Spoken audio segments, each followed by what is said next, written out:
He was just about to step out onto the floor when he caught a sudden thin and piercing ray of red from under the drooping lid of Smaug's left eye. He was only pretending to sleep. He was watching the tunnel entrance. Hurriedly, Bilbo stepped back and blessed the luck of his ring. Then Smaug spoke.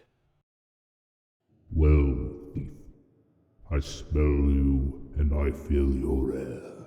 I hear your breath. Come along, help yourself again. There is plenty and to spare.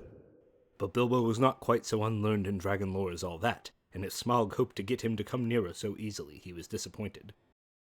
"No, thank you, O Smaug the Tremendous," he replied. "I did not come for presents. I only wished to have a look at you and see if you were truly as great as tales say. I did not believe them." Do you now?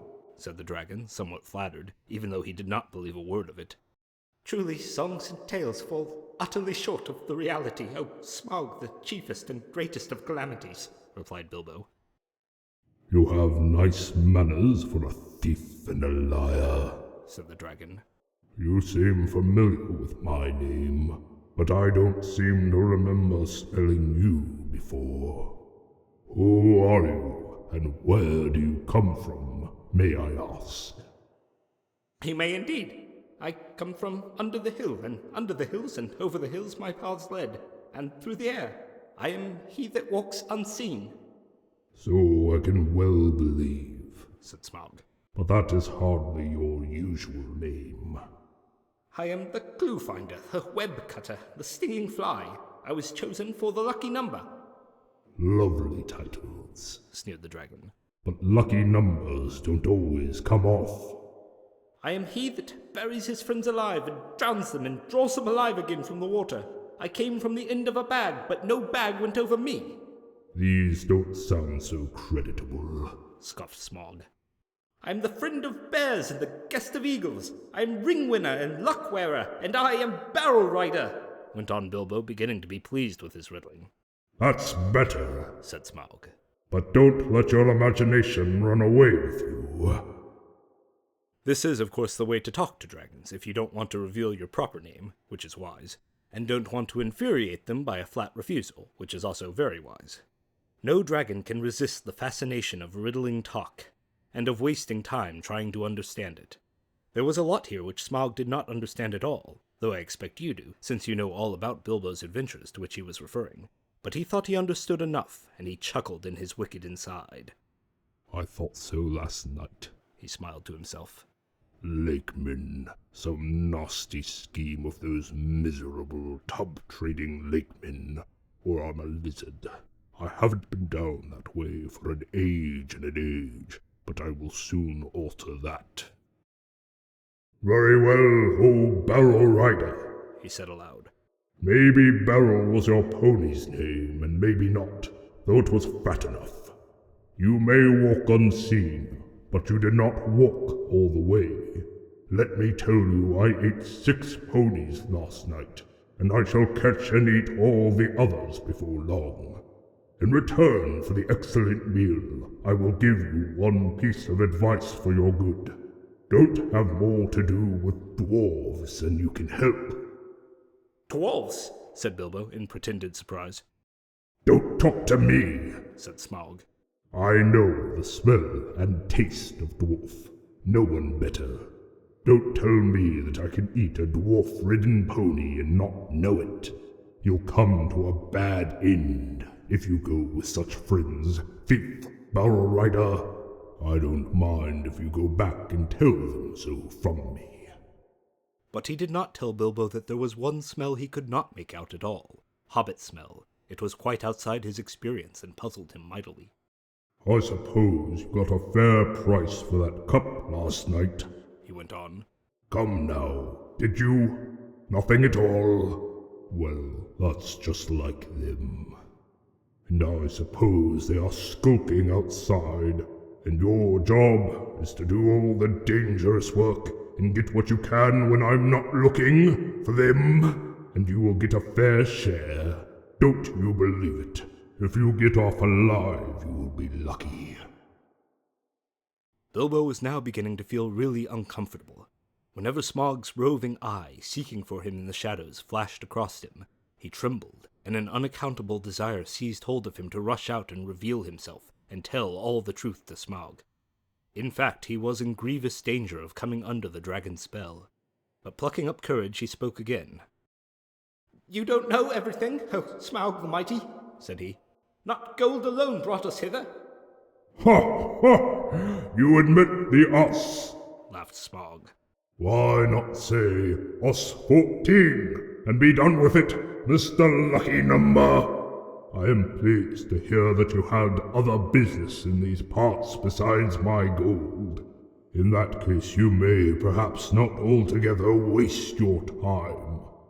I don't know if it has occurred to you that even if you could steal the gold, bit by bit, a matter of 100 years or so, you could not get it very far. Not much use on the mountainside, not much use in the forest. Bless me, had you never thought of the catch? A 14th share, I suppose, or something like it. Those were the terms, eh? But what about delivery? What about cartage? What about armed guards and tolls? And Smaug laughed aloud. He had a wicked and a wily heart, and he knew his guesses were not far out, though he suspected that the lakemen were at the back of the plans, and that most of the plunder was meant to stop there in the town by the shore that in his young days had been called Esgaroth. You will hardly believe it, but poor Bilbo was really very taken aback. So far, all his thoughts and energies had been concentrated on getting to the mountain and finding the entrance. He had never bothered to wonder how the treasure was to be removed, certainly never how any part of it that might fall to his share was to be brought back all the way to Bag End Underhill. Now a nasty suspicion began to grow in his mind. Had the dwarves forgotten this important point too, or were they laughing in their sleeves at him all the time? That is the effect that dragon talk has on the inexperienced. Bilbo, of course, ought to have been on his guard, but Smaug had rather an overwhelming personality. "I tell you," he said, in an effort to remain loyal to his friends and to keep his end up, "that gold was only an afterthought with us. We came over hill and under hill, by wave and wind, for revenge. Surely, O Smaug, the unaccessibly wealthy, you must realize that your success has made you some bitter enemies." Then Smaug really did laugh, a devastating sound which shook Bilbo to the floor, while far up in the tunnel the dwarves huddled together and imagined that the hobbit had come to a sudden and a nasty end. Revenge! He snorted, and the light of his eyes lit the hall from floor to ceiling like scarlet lightning. Revenge! The king under the mountain is dead, and where are his kin that dare seek revenge? Girion, Lord of Dale, is dead, and I have eaten his people like a wolf among sheep. And where are his sons' that dare approach me? I kill where I wish, and none dare resist. I laid low the warriors of old, and their like is not in the world today. Then I was but young and tender. Now I am old and strong, thief in the shadows, he gloated. My armor is like tenfold shields. My teeth are swords, my claws spears, the shock of my tail a thunderbolt, my wings a hurricane, and my breath death. "I've always understood," said Bilbo in a frightened squeak, "that dragons were softer underneath, especially in the region of the, chest. But doubtless one so fortified has thought of that." The dragon stopped short in his boasting. Your information is antiquated, he snapped. I am armored above and below with iron scales and hard gems. No blade can pierce me. "I might have guessed it," said Bilbo. "Truly there can nowhere be found the equal of Lord Smaug the Impenetrable. What magnificence to possess a waistcoat of fine diamonds." Yes, it is rare and wonderful indeed, said Smaug, absurdly pleased. He did not know that the hobbit had already caught a glimpse of his peculiar undercovering on his previous visit, and was itching for a closer view for reasons of his own. The dragon rolled over. Look, he said. What do you say to that?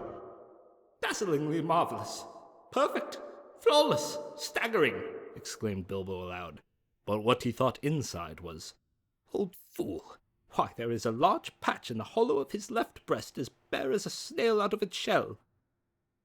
After he had seen that, Mr. Baggins' one idea was to get away. Well, I really must not detain your magnificence any longer, he said, or keep you from much-needed rest. Ponies take some catching, I believe, after a long start, and so do burglars, he added as a parting shot, as he darted back and fled up the tunnel. It was an unfortunate remark, for the dragon spouted terrific flames after him, and fast though he sped up the slope, he had not gone nearly far enough to be comfortable before the ghastly head of Smaug was thrust against the opening behind. Luckily, the whole head and jaws could not squeeze in, but the nostrils sent forth fire and vapor to pursue him, and he was nearly overcome, and stumbled blindly on in great pain and fear. He had been feeling rather pleased with the cleverness of his conversation with Smaug, but his mistake at the end shook him into better sense. "Never laugh at live dragons, Bilbo, you fool," he said to himself, and it became a favorite saying of his later, and passed into a proverb. "You aren't nearly through this adventure yet," he added, and that was pretty true as well.